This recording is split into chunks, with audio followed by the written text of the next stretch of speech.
How to add signature in Gmail mobile.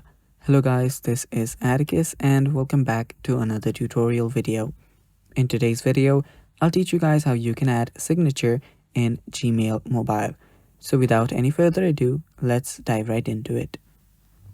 So the first step here is open up your Gmail. Make sure that you're logged in into your Google account. And after you do that, tap on the three lines on the top left corner. After you tap on it, scroll down all the way till you find the settings option. Tap on settings, and after you tap on settings, there you will find a lot of different options. So scroll down a bit and there you'll find a section called compose and reply. And there you'll find an option called signature settings. Tap on signature settings and there you will see this option.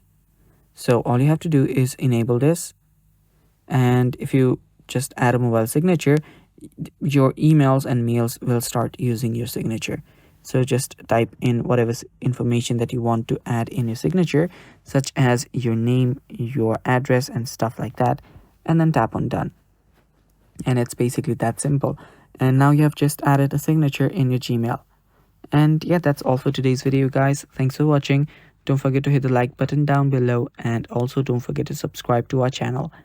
Stay tuned for more, and bye bye.